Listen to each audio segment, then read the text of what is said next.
नमस्कार, मी दिनेश कांजी. आपण बघताय न्यूज डंका.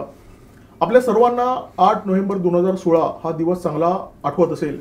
या दिवशी पंतप्रधान नरेंद्र मोदी यांनी टीव्हीवरून एक घोषणा केली आणि त्या घोषणेमुळे अनेकांची तळघरं उद्ध्वस्त झाली. ती घोषणा होती नोटबंदीची. त्या घोषणेचे प्रणेते अनिल बोकील आज आपल्यासोबत स्टुडिओमध्ये आहेत आणि आज त्यांच्यासोबत आपण गप्पा मारणार आहोत. अनिलजी नमस्कार. नमस्ते. न्यूज डंकाच्या स्टुडिओमध्ये आपलं मनपूर्वक स्वागत. धन्यवाद.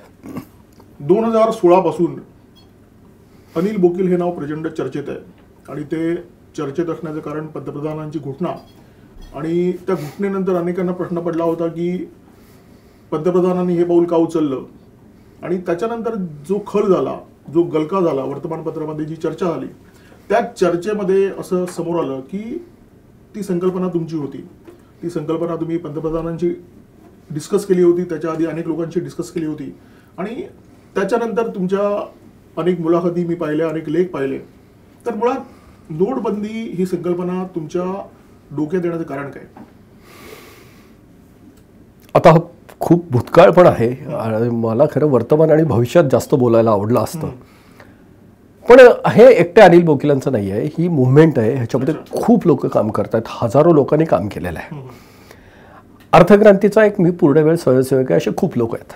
आणि हा जो बेसिकली जो प्रस्ताव होता तो 2000 मध्ये सकाळमध्ये पहिल्यांदा पब्लिश झाला होता.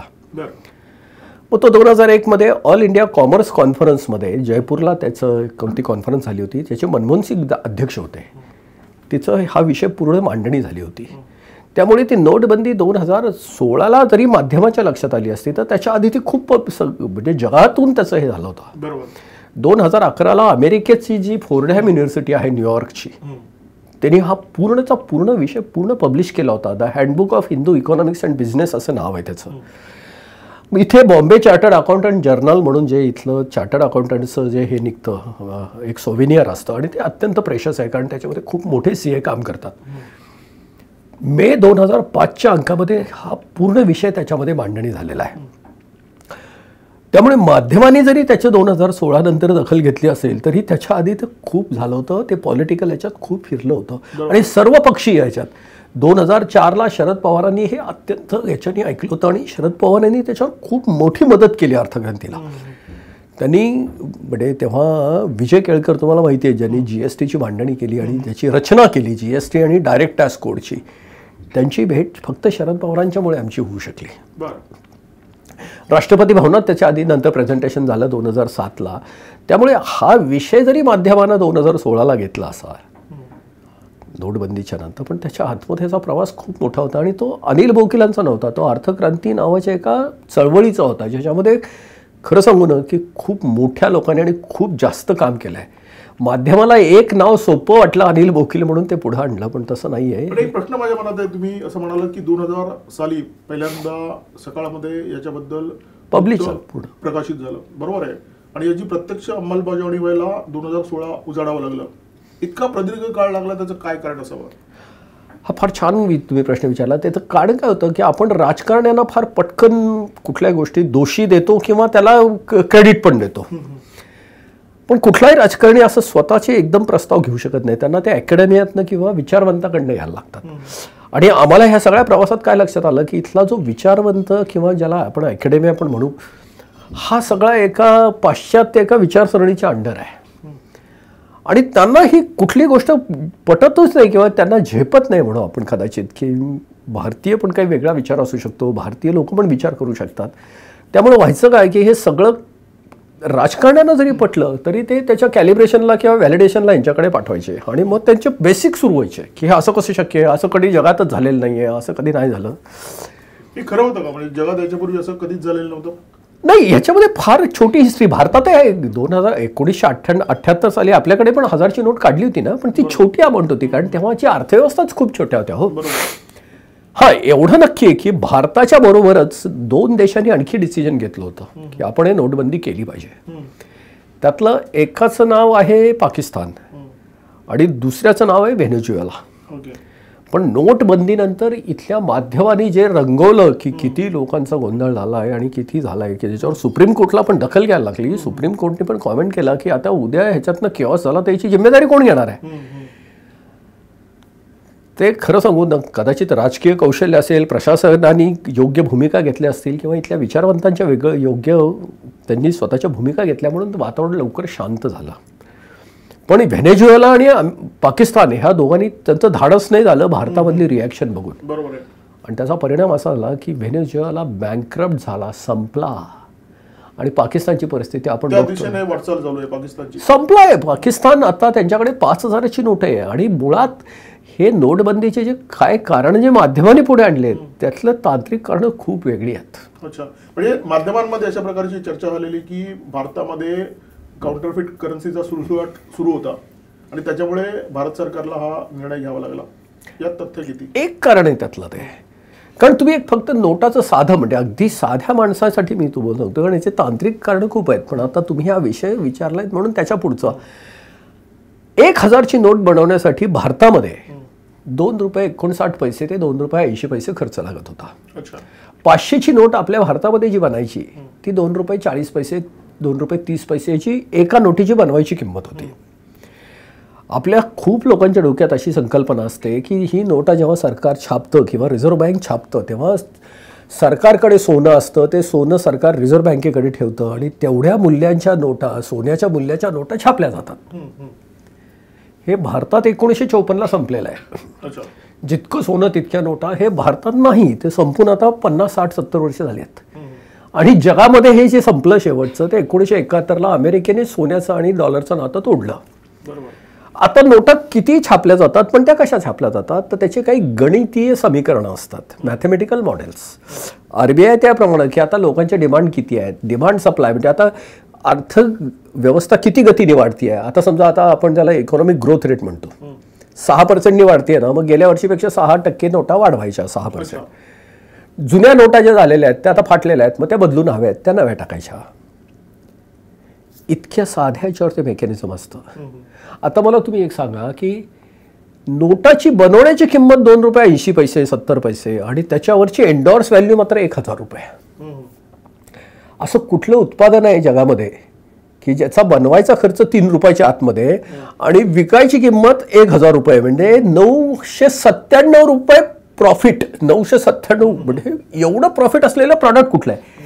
नोटा ह्या खूप हायटेक नसतात बनवायला, त्या हाय सेन्स असतात. हायटेक नसतात कारण करोडोनी छापायच्या आहेत त्या. मग तो पेपर, मग ते टेक्नॉलॉजी ती पाकिस्तानला शक्य आणायला तोच पेपर, कारण सप्लाय आणि तसंच होत गेला. बरोबर, तसंच होत होतं. आणि मग ह्या खोट्या नोटा आणि खऱ्या खोट्या रिझर्व्ह बँकेमध्ये सुद्धा प्रिंटिंगमध्ये ह्याच्यात खूप मोठे, कारण ते प्रॉडक्ट आहे हो, त्याचे डेव्हिएशन असे कळत नाहीत ना कोणाला. याच्या पाठीमागे तुम्हाला खूप म्हणजे मी तुम्हाला इतकी ह्याची पुढची हिस्ट्री सांगू शकेन कारण या गमतीदार असेल तेवढं सांगा आणि लोकांशी संबंधित असेल तेवढं. खरं सांगून सगळ्याच गमती त्याच्यात, कारण एवढा मोठा जो फ्लॉ आहे की नोटा किती छापायच्या याची रिझर्व्ह बँकेमध्ये पण आम्हाला प्रेझेंटेशन द्यायला लागले. पुस्तकामध्ये मॅक्रो इकॉनॉमीमध्ये लोक वाचत गेली, पण तुम्ही अगदी सामान्य माणसाच्या डोक्यात, तो प्राध्यापक असेल, तो डॉक्टर असेल, वेगळ्या वेगळ्या क्षेत्रातले तज्ज्ञ मंडळी, त्यांच्या डोक्यात हाच विचार की नोटा बनताना सोन्याचं त्याला पाठबळ लागतं किंवा कुठल्या तरी गोष्टीचं पाठबळ लागतं. हा हाय पॉवर्ड मनी जो असतो की ज्याच्या पाठीमागे क्रेडिट नसतं, पॉवर असते की ह्या नोटा ज्या चालतात त्याला संविधानाने अधिकार दिलेला आहे रिझर्व्ह बँकेला. म्हणजे तो दिलाय आपल्या वित्त मंत्रालयाला की तुम्ही नोटा पाहिजेत का पुरवठा केला पाहिजे, तो अधिकार त्यांनी रिझर्व्ह बँकेला दिलाय. याच्या पाठीमागे सोनं नाही, काही नाही, याच्या पाठीमागे संविधानाने दिलेला हक्क आहे. एवढंच कारण आहे. आता ही गंमत आहे ना की आम्हाला तसं खूप शॉकिंग होतं की हे खूप ठिकाणी प्रेझेंटेशन करताना हे मी फार तुम्हाला वरचं कारण सांगतो, ह्याच्या डिटेलमध्ये कारण हे सामान्य माणसाला समजायला हवं म्हणून इतकं. म्हणजे मेटल स्टँडर्डचा जे बेस होता तो भारतातला 1954-55ला तो काढून टाकलेला आहे. आणि मिनिमम रिझर्व्ह स्टँडर्ड म्हणजे काय झालं, त्यावेळेला जे सरकार होतं त्यांनी ₹200 कोटी सरकारने रिझर्व्ह बँकेकडे ठेवले.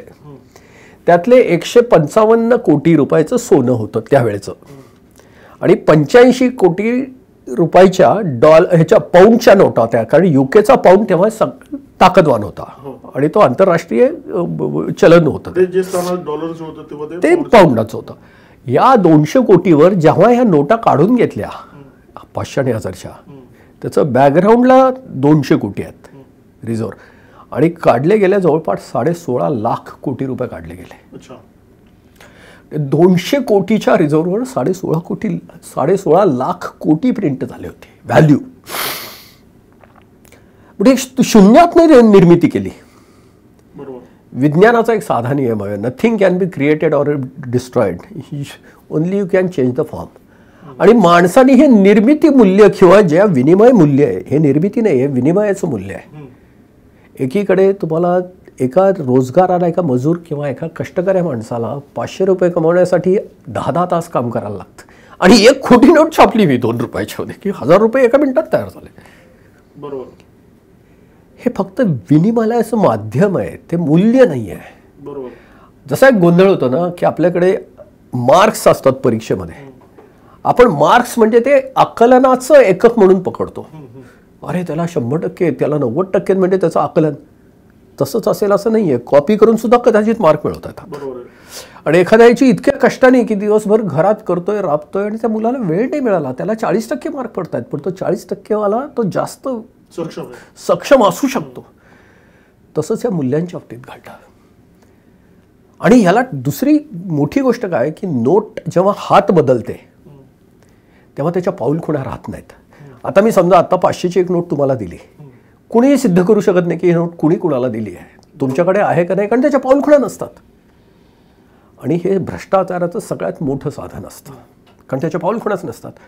पण हे तुम्हाला मी जर डिजिटल माध्यमातून दिल्या किंवा बँकेच्या, तर देणाऱ्याच्या अकाउंटला की कोणाला दिली आणि घेणाऱ्याच्या अकाउंटला कोणाकडनं आली ह्याच्या पाऊलखुणा तयार होतात. नोटबंदी करताना हे पाऊल डिजिटल इकॉनॉमीला चालना देईल असं काही डोक्यात? निश्चित, कारण ती त्याची मॅन्डेटरी गरज होती की डिजिटल इकॉनॉमी वाढलीच पाहिजे. आणि ते सिद्ध झालं पुन्हा की मला वाटतं पी चिदंबरम यांच्याशी तुमची याबाबतची चर्चा आली तेव्हा त्यांचा विश्वास नव्हता नाही भारतामध्ये डिजिटल इकॉनॉमी इतक्या झपाट्याने प्रचलित होईल म्हणून. चिदंबरमशी माझी व्यक्तिगत नाही, आमच्या एका व्हॉलेंटियरच्या बरोबर भेट झाली आहे. कारण आमचं जे घडलं ना ह्या राजकीयाच्यामध्ये, मनमोहन सिंगांना तर हे 2001लाच माहीत होतं, कारण तेव्हा त्यांनी 2007ला सांगितलं की ह्याच्यामध्ये काहीतरी अर्थ आहे. आणि आता पंतप्रधान 7 वर्षांनी कळलं का? आता खरं सांगू ना, मी तुम्हाला आता थोडंसं एकदा सांगितलं तर त्याच्यामध्ये बऱ्याच राजकारण्यांची हे होतील, कारण काही राजकारण्यांनी ते फॉलो केलं, परस्यू केलं की तुम्ही ह्याच्यावर कॉमेंट करायला हवा. आणि मग 2007ला आम्हाला एक फॅक्स आला आणि खाली नरसिंहराव पंतप्रधान अशी हे होती की तुम्ही म्हणताय त्याच्या कंटेंटमध्ये काहीतरी अर्थ आहे, एवढंच. मग ते नोट कमी असावे, जास्त बाकी कुठलाही कॉमेंट नाही त्याच्यात. पण ह्याच्यातली अर्थशास्त्रातली एक मोठी त्रुटी जी होती, कारण सगळ्या जगामध्ये बँकांचे व्यवहार वाढत होते, क्रेडिट लोकांचं वाढत होतं, नोटा कमी. भारतामध्ये सगळ्यात गरिबीचं मूळ कारण काय झालं? लोक कष्ट करत नाहीत हा नाही आहे कारण, लोकांच्याकडे क्रयशक्ती नाही हे कारण आहे. आता जर पैशाचा पुरवठाच पुरेसा होत नसेल आणि नोटा माझ्याकडे आल्यात आणि मी पेटीत दाबून ठेवल्या आणि त्या बाहेर चलनातच नाही आल्या, तर कसं होईल? आता मी तुम्हाला साधं उदाहरण की लायब्ररीचं पुस्तक आणि माझ्या घरातल्या पुस्तकात फरक काय असतो? काय फरक आहे? लायब्ररीचं पुस्तक अनेक लोक वाचत असतात, सर्क्युलेशनमध्ये राहतं आणि ते सार्वजनिक असतं. तशी नोट जे असते त्याची मालक सार्वजनिक समाज असतो.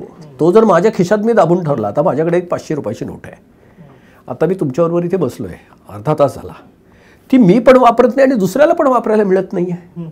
ही जर नोट माझ्या बँकेच्या अकाउंटवर असते तर बँकेने ती सर्क्युलेशन ती म्हणजे लायब्ररीत गेलं असतं पुस्तक. आज जे घडलंय की गरिबीच्याकडे पैसा का जात नाहीये खाली, तो नोटाच्या मध्ये ते मूल्य मी गोठवून ठेवलंय, मी वापरत नाहीये कारण माझी गरज नाही आता वापरायची आणि दुसऱ्याला वापरता येत नाहीये. मग काय होतं तुम्हाला सांगतो मी. उद्या समजा तुम्हाला सांगितलं की तुमच्या नळाला उद्यापासून पाणी येणार नाहीये, तुमची आजची रिएक्शन काय असेल? उद्या किती साठवून ठेवाल? जेवढं साठवता येईल म्हणजे उद्या कपॅसिटी तुमच्या. आणि मी तुम्हाला पुन्हा अश्युरन्स दिला की तुम्ही टॅप उघडा, तुमच्या नळाला पाणी आहे, तुम्ही किती साठवाल? साठवण्याची गरज नाही. करेक्ट. आता काय झालं की पैसा माझ्याकडे परत कधी येईल हे मला कळेना, म्हणून मी साठवून ठेवायला लागलो. आणि दुसऱ्याच्या नळाला की ज्यांच्याकडे पाणीच येणार नाही, जसं आता टाकीच्या ओव्हर टॅकमधनं मी माझीच टाकी भरायला लागलो तर खाली पाणीच जाणार नाही ना. आणि हे आपल्या देशातलं मूळ कारण आहे गरिबीचं. मग ती गरिबीचं आता वितरण, कारण आपल्याला ते मूळ कारण बदलता आलं नाही आहे. मग ते वितरण करायचं म्हणजे मग जाती पाती आरक्षण आणि हे सगळे जे दुसरे उपाय केले गेले. आपण गरिबीवर उत्तर काढलंच नाहीये, तर गरिबीचं वितरण कसं करायचं ह्याची उत्तर काढली. म्हणजे नोटबंदीचा जो निर्णय होता आणि त्याच्यानंतर डिजिटल इकॉनॉमीला जी चालना मिळाली आणि मोदींनी मोठ्या संख्येने जनधन अकाउंट सुरू केली, या सगळ्या गोष्टी कनेक्टेड आहेत असं तुम्हाला म्हणायचं? एकच आहेत, हेच सगळ्या मिळून अर्थक्रांतीचा प्रस्ताव आहे. पण हा पण प्रस्ताव पूर्ण नाहीये. ह्याच्याबरोबर कररचना बदलली पाहिजे. अच्छा. मूळ प्रस्ताव तो आहे. आता ह्यात खूप मोठा कसा गोंधळ झाला मी तुम्हाला सांगतोय. पगार असेल, आपलं कमिशन असेल, आपला इंटरेस्ट असेल, ह्या सगळ्या गोष्टी आपण समाजाकडनं आपल्याकडे येतात, व्यक्तीकडे येतात. आता ह्याचं भाडं असेल तर ते समाजाकडनं मला येतं. फक्त व्यक्तीकडनं समाजाकडे फक्त एकच गोष्ट जात असते, ते म्हणजे टॅक्स. बरोबर. आणि तोच मी द्यायला थांबवायला लागलो. म्हणजे समाजाकडनं सगळे घ्यायच लागले आणि समाजाला कोणी द्यायच ना. मग जो समाज ज्या गरिबीसाठी ज्याच्यावर विचार, कारण गरीब म्हणजे हा देशातला छोटा भाऊ आहे, त्याला सांभाळणारं कोणी नाही. उलट सरकारने अशा काही रचना केल्या की तुम्ही हा नाही पाहिजे, तुम्ही टॅक्स नाही दिला की तुम्हाला आम्ही ही सूट देऊ, ती सूट देऊ. आणि त्या टॅक्स ह्याच्यात भरपूर सूट आल्या. आणि मग चार्टर्ड अकाउंटंटनी आणखी सल्ले दिले की तुम्ही याच्यात गुंतवलात की तो पैसा तुम्हाला टॅक्स एवढा कमी लागेल, आणखी एक फ्लॅट घ्या, आणखी एक गाडी घ्या, मग तुम्हाला त्याच्यात तुम्हाला डिप्रिसिएशन मिळेल. माझा पैसा जो समाजाकडे पण जायला हवा. म्हणजे समाजाकडनं घेणं चाललं, पण समाजाशी देणं काहीच नाही राहिलं माझं. कररचनेतला बदल हे फार मोठी गरज आहे. आणि जगभर आता हा जो कर चुकवला जातो त्यालाच फक्त काळा पैसा म्हणतात. भ्रष्ट पैसा वेगळा आणि काळा पैसा वेगळा. पण मला असं वाटतं की कर चुकवण्याचं एक सगळ्यात महत्त्वाचं जे कारण आहे की अनेकांना असं वाटतं की कराचा जो बोजा लादला जातोय तो खूप जास्त आहे. म्हणजे अलीकडेच एका संकल्पनेवर चर्चा झाली, सॅम पित्रोदांनी ती केली आणि त्याच्यामुळे देशामध्ये एक गदारोळ निर्माण झाला आणि तो योग्य होता. सॅम पित्रोदांनी जी संकल्पना मांडली की मी पैसा कमावणार आणि माझ्या मुलाला जेव्हा देण्याची वेळ येईल तो पैसा मी गेल्यानंतर 50%च मिळेल, अशा प्रकारच्या एक भन्नाट संकल्पना राजकीय नेत्यांच्या डोक्यातून येतात आणि त्याचा एक दुष्परिणाम एकूणच मानसिकतेवर होतो. त्याबद्दल बोला जरा. एकदम पूर्ण खरं आहे तुमची मांडणी. आता मी तुम्हाला इथे थोडंसं भारतीय अर्थव्यवस्थेच्या आणि वेस्टर्न म्हणजे पाश्चात्य अर्थव्यवस्थेतला हे सांगतोय. आजची पाश्चात्य अर्थव्यवस्था जी उभी राहिलेली आहे त्याच्या पाठीमागची जी सगळ्यात मोठी, ज्याला पितामह जे म्हणलं जातं पाश्चात्य अर्थशास्त्राचं, त्यांचं नाव आहे अॅडम स्मिथ. 1775च्या सुमारास त्यांनी एक पुस्तक लिहिलं, an inquiry into the nation and causes of the wealth of nations असं त्या पुस्तकाचं नाव आहे. आणि ते एका छोट्याच्यात बोललं जातं वेल्थ ऑफ नेशन्स नावाने ते पुस्तक. ज्याच्यामध्ये डिमांड अँड सप्लायचा जो प्रख्यात, त्याच्यात त्यांनी 3 बेसिक थिअरी मांडल्या, प्रिन्सिपल्स. त्यातला डिमांड अँड सप्लाय, तुम्ही की मागणी आणि पुरवठ्यामध्ये जसा गॅप येईल तशी दुसऱ्याची किंमत वाढली. म्हणजे मागणी जर वाढली तर पुरवठ्याची किंमत वाढते, म्हणजे हे वाढतं, हे मागणी पुरवठा. पण दुसरे 2 फार महत्त्वाचे आहेत. त्यातला दुसरा आहे की प्रत्येक गोष्ट सेल्फ इंटरेस्टसाठी काम करते, लॉ ऑफ सेल्फ इंटरेस्ट. ते सेल्फ इंटरेस्टचं सेल्फिश इंटरेस्ट असं कधी झालंय कुणालाच कळलं नाही. ते सेल्फिश इंटरेस्ट म्हणजे स्वार्थ. आणि तिसरं आहे लॉ ऑफ कॉम्पिटिशन, की मी तुमच्याशी ऑटोमॅटिक कॉम्पिट करायला लागेल प्रॉफिट मिळवायला आणि आपण दोघंही एक्सेल होऊन पूर्ण समाजाची उत्थान होईल. हे बेसिक झालं की पूर्ण समाज रचना स्वार्थाकडे वळली. भांडवलवादी अर्थरचना जी त्यालाच भांडवलवाद म्हणला गेला. भांडवलवादचा अर्थ तो झाला की स्वार्थ हे व्यक्तीसाठी 100% खरं आहे. स्वार्थ नसलेला व्यक्ती अस्तित्वात नाही. स्वार्थाला त्याची जर आपण विग्रह केला, त्यातला स्व म्हणजे अहंकार आणि अर्थ म्हणजे संसाधन. स्व म्हणजे मी आणि माझं म्हणजे अर्थ, माझे डोळे, माझा चष्मा, माझा, ते मी नाही आहे, तो अर्थ आहे. हे दोन्ही मिळून स्वार्थ. माणसाची कुठलीही ऍक्टिव्हिटी स्वार्थाशिवाय होऊच शकत नाही. म्हणून ते फाउंडेशन आहे, त्यामुळे ते नैसर्गिक आहे. आता त्याच्यातनं एवढं प्रचंड एक्सप्लॉयटेशन झालं कारण समाज जो आहे आपल्या क्षमतेप्रमाणे समाजाचं शोषण करून व्यक्ती मोठ्या व्हायला लागल्या की जे आज पण घडत आहे. त्यालाच भांडवलशाही म्हणतात. त्याचे परिणाम इतके झाले की युरोपमध्ये ते पहिल्यांदा जाणवले, कारण ती इंडस्ट्री कल्चरची देण होती आणि तिथूनच आला. तर तिथे त्याच्यावरची प्रतिक्रिया आली आणि त्याचं नाव कार्ल मार्क्स. त्यांनी ते व्यक्तीचं शोषणाची कपॅसिटी बघितली आणि समाजासाठी काहीतरी केलं पाहिजे म्हणून त्यांनी समाजाचंच फक्त बघितलं, त्यांनी व्यक्तीला बाजूला काढला की सगळी मालकी समाजाची पाहिजे. त्याला सोशलिझम किंवा कम्युनिझम म्हणतात. आता त्यांनी स्वार्थाला पूर्ण नाकारलं, शून्य. हा अँटीडोस होता, त्याच्यावरची प्रतिक्रिया होती. पण हे दोन्ही खरं नाही आहे. स्वार्थ आणि परमार्थ एकाच याचा भाग आहे. व्यक्ती ही समाजाचा भाग आहे. स्वार्थ सोडल्यानंतर व्यक्तीच नसेल तर समाज कसा बनेल? आणि नुसत्याच व्यक्ती असतील तर समाजाची रचनाच नसेल तर जंगलचंच राज्य आहे. हे दोन्ही पूरक आहे. म्हणजे परमार्थ असलाच पाहिजे पण तो स्वार्थासहित असला पाहिजे. आणि खरं सांगू नये, मानवतावाद हा जो एवढा आदर्शवाद जो डावी विचारसरणीने जे स्वीकारला, डावी विचारसरणी फार मानवी याच्यावर फार म्हणजे प्रगल्भ आहे, पण ती व्यवहारी नाही राहिली. म्हणजे त्यांनी स्वार्थाला शून्य केलं, पण राहिली नाही आणि प्रामाणिक पण राहिली नाही.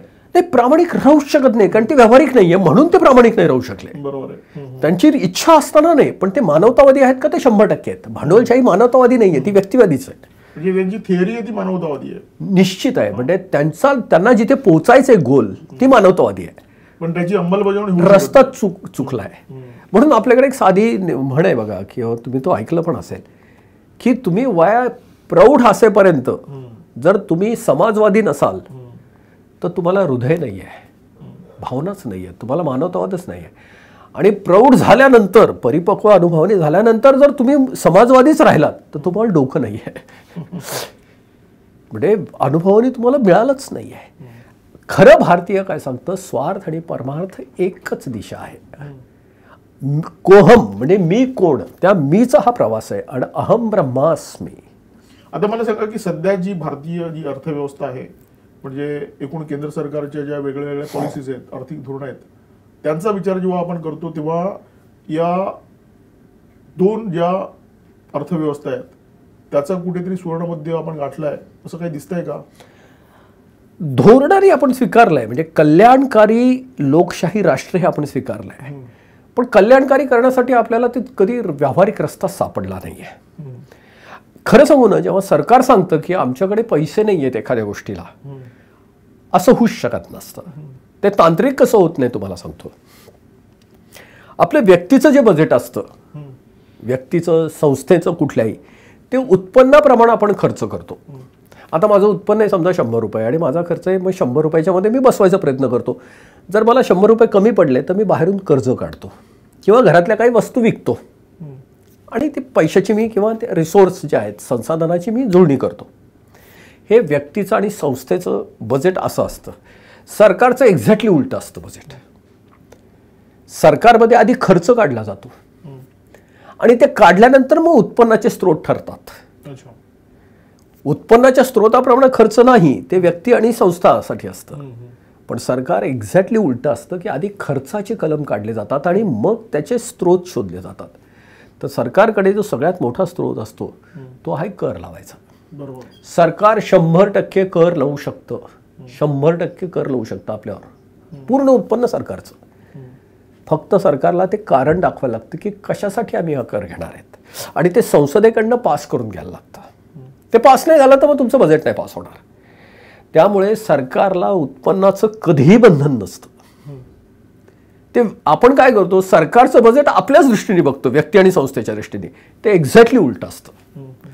सरकारला पैसा साठवायचा नसतो, सरकारला पैसा गुंतवायचा नसतो. सरकारला फक्त समाज रचना व्यवस्थित चालवायची असते. देशात जी निर्मिती होती मूल्यांची, उत्पन्नाचं, त्याचं वितरण व्हायला हवं असतं सरकारला सगळ्याच्यापर्यंत. आणि हे असं जेव्हा होत नाही तेव्हा मग भारतासारखी नाही, जगातच आज अशी परिस्थिती झाली आहे. भारतामध्ये तर काही आकडे असे आहेत की हा जो पिरॅमिड असतो त्यातला 1% लोकांच्याकडे 40% भारतातली आत्ता भौतिक संपत्ती आहे. वरचे जे 10% आहेत त्यांच्याकडे 72% पर्यंत भौतिक संपत्ती त्यांची आहे. आणि त्या पिरॅमिडच्या खालून 50% जेवढी लोकसंख्या आहे त्यांच्याकडे 3% एवढं मूल्य आहे. हे पराकोटीची विषमता समाजामध्ये जे ताण तयार करते आहे ती वेगळ्या वेगळ्या जाती, धर्माच्या, भाषेच्या, ह्याच्यातनं रोज फुटते आहे. पण ते कारण ते नाही आहे. त्याचं खरं कारण हे विषमता आहे. आणि ती जोपर्यंत जाणार नाही, शेवटी मला आता आरक्षणाचे प्रश्न देशभर दिसत आहेत. आता आपल्या महाराष्ट्रात सुद्धा मराठा आरक्षण एवढं मोठ्या प्रमाणात ते होत आहे. याचं कारण काय? आरक्षणाचं एक कारण काय मला सांगा. एकच कारण की ज्याला दुसरं कुठलंही हे नाही आहे. नोकऱ्या हव्यात लोकांना, रोजगार हवेत. नाही, ती अपेक्षा झाली. कारण काय? लोकांकडे तेवढी संपन्नता नाहीये. ते पण कारण नाही आहे. आरक्षणाचं एकच कारण आहे, म्हणजे कमतरता. आता मी तुम्हाला उदाहरण संपन्नता नाही नाही तसं नाही आहे. कमतरता मी तुम्हाला आरक्षणाचं साधं एक उदाहरण देतो. आता आपण इथे 5 जण आहोत समजा आणि 6-7 खुर्च्या आहेत, तर आरक्षण लागेल का? आणि उलट आहे की 5 खुर्च्या आहेत आणि 8 जण उभे आहेत, तर आरक्षणाशिवाय ठेवता येईल का? जे म्हातारे आहेत, जे अपंग आहेत, त्यांना आरक्षण ठेवायला लागेल. पण संपन्नता वाढल्याशिवाय आरक्षण कधी संपत नाही. मुबलकताच वाढायला हवी. बिलकुल. आज नोकऱ्याची मुबलकता होत नाहीये, रोजगाराची. मी नोकऱ्याची म्हणण्यापेक्षा रोजगाराची म्हणेन. आज शिक्षणामध्ये संधी नाही आहेत, कारण त्याचं जे इन्फ्रास्ट्रक्चर लागतं ते संधी सगळ्यांना मिळत नाहीये. मग जेवढं आहे त्याच्यात मग सामाजिक मागासलेले किंवा आर्थिक मागासलेले, मग त्यांना आरक्षण नाही दिलं तर ते जसे छोट्या मुलांना बसायला नाही दिली किंवा तुम्ही म्हाताऱ्या लोकांना जर आरक्षण नाही दिलं आणि सीट नसतील तर आधी त्यांची सोय करायला लागेल ना. बिलकुल. म्हणून आरक्षण लागतं. तर आरक्षणावरचं पूर्ण उत्तर फक्त आणि फक्त संपन्नता आणि मुबलकता हीच आहे. तेव्हाच तो उत्तर पूर्ण सापडेल. अर्थक्रांती या चळवळीचा जेव्हा आपण विचार करतो तेव्हा सगळ्यांना सर्व मिळावं, सगळ्यांचं समाधान व्हावं, सगळे सुखी व्हावेत, अशा प्रकारचं एखादं मॉडेल तुमच्याकडे आहे का? किंवा त्याची काही चर्चा झाली का? कोणाबरोबर तुम्ही डिस्कस केलंय का? आहेच. हे पहा, अर्थक्रांती ही भारतीय अर्थव्यवस्थेचा दृष्टिकोन ठेवती आहे. त्याच्यामुळे पाश्चात्यांचं काय, जर्मनांचं काय किंवा पौर्वात्य एकदम जपानचं काय, ही भारतीय मूळ दृष्टी काय. भारताला ह्या दोन्ही गोष्टी मान्य आहेत. स्वार्थ पण मान्य आणि परमार्थ पण मान्य आहे. स्वार्थासहित परमार्थ शक्य आहे.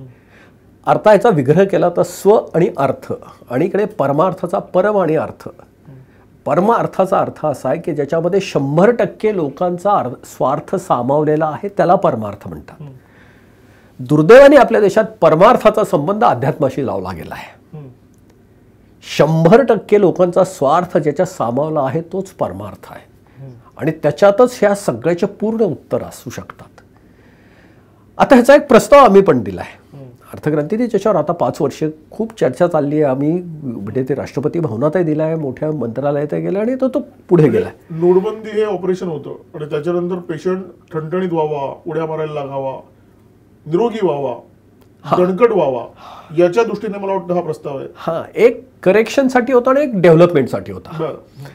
नोटबंदी हे करेक्शनचं होतं, ते ऑपरेशन होतं. त्याच्यात वेदना निश्चित होत्या, कारण ते ऑपरेशन होतं, ते एका मोठ्या आजारपणावरचं औषध होतं. ते यशस्वी झालं का? कारण अनेक लोकांचा आक्षेप आहे की नोटबंदी यशस्वी झालीच नाही, जेवढे पैसे होते ते बँकेमध्ये आले. खरं जगाने का स्वीकारू नये? कारण काही स्टॅटिस्टिक्सच्या आधी हे आहेत. मी तुम्हाला फार साधं म्हणजे अगदी थंब रूल सांगतो, कारण त्याचे टेक्निकल तर खूप मोठे आहे, त्याच्यावर आपण खूप कधीतरी बोलूया. 2014चं इलेक्शन कुठल्या एका पॉईंटवर झालं की जो पूर्ण बदलला गेला. मला सांगा एकच पॉईंट काय होता? भ्रष्टाचार. करेक्ट. 2019चं इलेक्शन त्याच्यानंतर झालं, त्याच्यामध्ये भ्रष्टाचार विषय तरी होता का? काँग्रेसने प्रयत्न केला पण तो लोकांनी तेवढा एक्सेप्ट नाही, स्वीकारलाच नाही. म्हणजे तो इश्यू जो ज्याच्यावर एक सरकार बदललं गेला त्याच्यावर दुसऱ्याचा तो इश्यू सुद्धा आला नाही. निवडणूक म्हणजे सोशल ऑडिट असते, सोशल लोकांनी ऑडिट केलेला. मग तुम्ही मला सांगा की 2014 आणि 2019 मध्ये नक्की काय मोठी ऍक्शन होती की ज्याच्यातनं भ्रष्टाचार हा विषय निवडणुकीचा विषयच होऊ शकला नाही? काय होतं नक्की घडलं? तुम्ही सांगा. नाही, मी एक भारतीय म्हणून तुम्हाला, कारण आमची तर मांडणीच आहे. म्हणजे तुम्ही आमच्या दृष्टीने, तुम्ही ऑब्झर्वर म्हणून काय घडलं? आमच्या दृष्टीने एक असं सरकार आलं की ज्यांनी करप्शन संपवण्याचा निर्धार केला होता. त्यांनी ऍक्शन काय घेतली त्यांनी, ते बरोबर आहे. नोटबंदी. मग त्याच औषधाचा म्हणजे भ्रष्टाचारावरच ते औषध झालं ना. नोटबंदी सरकारने औषध म्हणून दिलं. डॉक्टर तर शरीरात नाही गेला ना, डॉक्टरने औषधच दिलं ना. बरोबर. त्या नोटबंदीच्या नंतर तो भ्रष्टाचार हा विषय संपला, निवडणुकीतनं विषय गेला 2000. बरोबर. आणि निवडणुका हे सोशल ऑडिट असतं. लोकांनी एका बाजूने पूर्ण मतदान करणं आणि पहिल्यांदा 2019ला 20, 22, 25 वर्षानंतर स्वच्छ मेजॉरिटी मिळाली एका सरकारला. काय कारण असेल? बरोबर.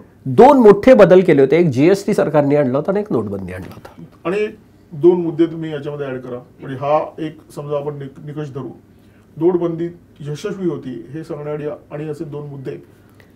आता तुम्ही सांगितलं ना की हा जो पैसा डिजिटलमध्ये कन्व्हर्ट झाला, लोकांची क्रेडिबिलिटी इतकी वाढली. आज सरकार जे एवढे पैसे द्यायला लागले की अकाउंटला मी एवढे पैसे तुमच्या दिल्यानंतर जे राजीव गांधी सांगत होते की आम्ही वरतून 100 रुपये पाठवल्यावर 15 रुपये सुद्धा खाली पोहोचत नाहीये. त्याच्यानंतर राहुल गांधी असं म्हणाले की आम्ही रुपये पाठवल्यावर 5 पैसे पोहोचतात. नाही, तर राहुल गांधीला आपण राहुल गांधी म्हणून ठेवूया, कारण ते अजून ऑथॉरिटीज झाली. पण युपीएचं सरकार जेव्हा होतं, नाही, राजीव गांधी पंतप्रधान असताना ते बोलले. आज मोदी ठणकावून सांगतायत की मी डीबीटी देतोय, 100 रुपये पाठवले की 100 रुपये तुमच्या अकाउंटला जात आहेत. तुम्हाला नाही वाटत हा मोठा बदल आहे? निश्चित. हा स्वीकार हा बदल आहे का नाही आहे? बिलकुल बिलकुल. भारतीय अर्थव्यवस्थेमध्ये परदेशी गुंतवणूक एवढ्या मोठ्या प्रमाणात यायला लागली की भारतीय अर्थव्यवस्था आता 5व्या नंबरवरून 4थ्यावर ह्याच वर्षी येईल आणि काही वर्षात ती 3 नंबरवर. काय एवढी गुंतवणूक यायला लागली आहे? कारण इथले करप्शनचे इंडेक्स यायला लागलेत. शेवटी गुंतवणूकदाराला काय हवंय की मी गुंतवलेला पैसा आधी सुरक्षित आहे कारण तो वाढतोय का? तो जर करप्शनमध्ये गळून जात असणार तर मी कसं काय टाकणार पैसा?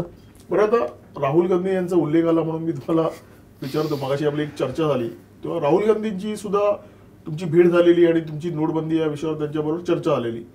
तर त्या चर्चेबद्दल थोडंसं खरं सांगू ना, ते इतकं छान आहे कारण राहुल गांधीनं मला तो खरंच एक चांगला तरुण मुलगा आहे. 55 वर्षाचा. नाही, आता मी माझ्या वयाला मी तरुण मुलगाच म्हणायला हवं ना, कारण आणि मी जेव्हा त्यांना भेटलो तो आता तरी 55 वर्षाचा असेल, तरी मी त्यांना 2013-14ला भेटलोय. अच्छा, म्हणजे 10 वर्ष. हा, आणि मी माझ्या कम्पेअरमध्ये मुलगा म्हणतोय, तरुण म्हणतोय. मला त्यांची इनोसन्सी आवडली कारण त्यांनी फक्त एवढं सांगितलं की हा विषय खूप मोठा आहे, क्लिष्ट आहे, मलापेक्षा आमच्या थिंक टँकला तुम्ही द्या. आणि त्यांनी ताबडतोब फोन केला थिंक टँकला की आत्ता वकील साहेब. मला काय हे लक्षात येत नाही, तुम्ही त्यांनाच भेटा अशा प्रकारचं होतं. नाही, तसं नाही. मी आता कसं माहिती का, मी त्या कुठल्या टोनला कुठला आधी हे लावणार नाही, कुठलाही अँगल लावणार नाही. पण नॉर्मली असं असतं की एखादा मोठा राजकीय नेता त्याच्याकडे तुम्ही एखाद्या विषयाबद्दल चर्चा करता किंवा एखादा मुद्दा त्याच्यासमोर ठेवता तेव्हा त्या विषयाबद्दल समोरचा चर्चा करतो, काही प्रश्न विचारतो किंवा काही शंका विचारतो. तसं काही झालं होतं का असा माझा प्रश्न आहे. नाही, मला परत का मी तुम्हाला सांगतो, कारण मला बाकीच्या पण मोठ्या मोठ्या नेत्यांच्या बरोबर बोलताना एक मोठा कॉम्प्लेक्स पहिल्यापासून जाणवला की जो मला अजूनही जाणवतो. मोठ्या कंपनी, अरे आम्हाला अर्थशास्त्रातलं कळत नाही बरं का. एकीकडे ते राज्यशास्त्रामध्ये प्राध्यापक असतात, PhDs असतात, वेगळ्या वेगळ्याच्या डॉक्टर असतात, सर्जन असतात, मला अर्थशास्त्रातलं. महाराष्ट्राच्या एका माजी मुख्यमंत्र्यांनी अशी जाहीर कबुली दिली होती जेव्हा केंद्रीय अर्थमंत्री त्यांच्यासोबत होते, मला आठवत असेल. आत्ताच आहे ते, आता आम्हाला कळत नाही हे म्हणत. पण आता पुन्हा मी तुम्हाला ह्याच्यावर कधीतरी सांगेनच की निर्मला सीतारामनची आमची कधी भेट झाली होती आणि किती छान होती ती. कारण त्या अजून स्पोक्स पर्सन होत्या, त्या इतक्या शाय होत्या. आणि गडकरी ज्यांनी माझी त्यांची पहिली भेट करून दिली, त्यांना माहीत पण नव्हतं की आपण अर्थशास्त्राशी काही हे होणार आहेत, अर्थमंत्री, फायनान्स मिनिस्टर. अर्थात हे ऑफ द हे आहे. पण मला तुम्हाला 2 गोष्टी सांगायच्या आहेत की नोटबंदीचं ॲनालिसिस हे आपल्याला वेगळं करायला हवं. पण भारत आज जो एवढा सेल्फ कॉन्फिडंट दिसतोय, जपानसारखा देश आज 0.5% कमी व्याजाने कर्ज देऊन तुम्हाला बुलेट ट्रेन द्यायसाठी धडपडतोय. कारण त्यांना माहिती होतंय की येथे करप्शनच्या लेवल कमी झाल्या आहेत, माझा पैसा सेफ आहे. आणि तुम्ही राजकारणातले तो बदल बघितलेत, वोट पे नोट किंवा नोट पे वोट, काय नोट पे वोट. तरीही ह्या घडीला आज भारतामध्ये आत्ता जे या निवडणुकात जो पैसा पकडला गेलाय तो 5,000 कोटीपेक्षा जास्त आहे. बरोबर. पण त्यात नोटा फार कमी झाल्यात. आता 500 त्या 600 कोटी रुपयाच्याच नोट आहेत. बाकी सगळे आता वस्तू आल्या आहेत, मेटल यायला लागलेलं आहे, सोनं, दारू. आधी नोटा होत्या. बरोबर. बार्टर सुरू आहे. पण बार्टर पकडायला सोपे आहे कारण ते कॅरी करायला फार अवघड आहे ना, म्हणून पकडलं पण जात आहे तेवढ्याच मोठ्या प्रमाणात. म्हणजे पॉलिटिक्सचं जे क्लिन्सिंग व्हायला लागलेलं आहे, स्वच्छता. आणि ह्याचे खूप डायमेन्शन, लोकांची क्रेडिट हिस्ट्री बनायला लागली. कारण बँकेत जनधन अकाउंट झाल्यामुळे आज भाजीवाला जरी गेला ना तो तुम्हाला डिजिटल याच्यावर पैसे घ्यायला. तुम्हाला सगळ्यात मोठा अजून एक बदल सांगतो. पूर्वी सहज गोष्टीला लोक क्रेडिट मागायचे की मी 60 दिवसांनी पैसे देईन, 90 दिवसांनी. आता तुम्ही ऑटोमॅटिक ते क्रेडिट फास्ट झालंय, ताबडतोब पेमेंट व्हायला लागले. आता कुणी 60 दिवसाचं क्रेडिट 90 दिवसाचं नाही मागत आहे की पैसे, उलट मला 15% डिस्काउंट नाही. मोमेंट फास्ट झाल्या, मधले हर्डल निघून गेले. आता ते सगळा पैसा जो खिशात मी आता ठेवूच शकत नाही पॉकेटमध्ये, मध्ये बँकेत राहिले की बँक फिरवत राहते पैसा. आता तो पैसा फिरायला लागला. पण आपण चर्चा करत होतो की तुमच्याकडे असा एखादा फॉर्म्युला आहे का की ज्याच्यामुळे सर्वेपी सुखिनः संतु सर्वे. निश्चित हा परमार्थाचा अर्थच मुळात तो आहे. आत्ता मी त्याचा एक प्रस्ताव तुमच्यासमोर ठेवणार आहे आणि तो प्रस्ताव आहे आणि म्हणजे ते सोशलॉजीचं प्रॉडक्ट आहे. जसं इंजिनिअरिंगमध्ये एखादं प्रॉडक्ट असतं, वस्तू असते, तसा थिअरीमध्ये किंवा सोशल सायन्समध्ये प्रस्ताव द्यायला लागतो. त्या प्रस्ताव तयार करताना त्याला 4 क्रायटेरिया लागतात फंडामेंटल. पहिल्यांदा तो डिझायरेबल आहे का, तो इष्ट आहे का. आणि इष्ट म्हणजे 100% लोकांना इष्ट वाटला पाहिजे. एकालाही जर तो नाही पटला, अनिष्ट वाटला, तर तो सोशल प्रॉडक्ट होऊ नाही शकत. नंबर 2, तो फिजिबल आहे का, म्हणजे राजकारणाच्या दृष्टीने आणि संविधानाच्या दृष्टीने ते होऊ शकतं का. राजकारणाच्या दृष्टीने 5 वर्षाच्या त्याचे रिझल्ट येतील का आणि मतं मला मिळतील का त्याच्या अगेन्स्टमध्ये. जर मतं मिळणार नसतील तर तो पॉलिटिकली फिजिबलच नाही, तुम्ही कितीही चांगलं उत्तर द्या. तो फिजिबल असायला हवा. नंबर 2, व्हायबल असायला पाहिजे, म्हणजे आर्थिकदृष्ट्या देशाच्या आर्थिक व्यवस्थेला तर झेपणारा पाहिजे. शक्य कोटीतला लागतो. आणि व्यवहार्य आहे का, शेवटी वर्केबल आहे का, संरचनेच्या दृष्टीने वर्केबल आहे का. ह्या 4 क्रायटेरियावर आत्ता आम्ही एक जो प्रस्ताव मांडला आहे. आमची मांडणी अशी आहे की देशातले वरिष्ठ नागरिक म्हणजे 60 वर्षाच्या पुढचा प्रत्येक व्यक्ती, जात, धर्म, लिंग, भाषा, प्रांत सगळा निरपेक्ष 100% व्यक्ती 60 वरच्या पुढचे, त्यांना राष्ट्रीय संपत्तीचा दर्जा मिळावा. आता त्याचं कारण काय. रस्त्यावरचा भिकारी असेल किंवा मुकेश अंबानी असेल, दोघांनी उपभोगाचे कर दिलेले आहेत. भिकाऱ्याने बिस्किटचा पुडा घेतला तरी त्याच्यावर GST दिला आहे. तो रिक्षात बसला तर त्या पेट्रोलचे पैसे त्यांनी टॅक्स दिलेलाच आहे. त्याच्या क्षमतेने त्याची अर्थव्यवस्थेला जे देशाचं कॉन्ट्रीब्युशन द्यायला हवं त्यांनी पूर्ण दिलं आहे. दुसरं, त्यांनी मतदानाचा हक्क त्याला मिळाला आहे. रतन टाटाला एकच हक्क आहे मतदानाचा आणि एका रस्त्यावरच्या भिकाऱ्याला एकच आहे. पण ह्यांच्या मतदानामुळे आजची लोकशाही टिकून आहे. म्हणजे त्यांनी पॉलिटिकली एम्पॉवर केले देशाला आणि इकॉनॉमिकली पण एम्पॉवर केला आहे. आणि ह्या दोन्हीमुळे हा देशाची लोकशाही आणि समाज आत्ता चालू आहे. तो त्याचा हक्क आहे. आता 60च्या नंतर राष्ट्रीय संपत्ती, आता मी कष्ट करू शकत नाही, माझी क्षमता संपली कष्ट करण्याची.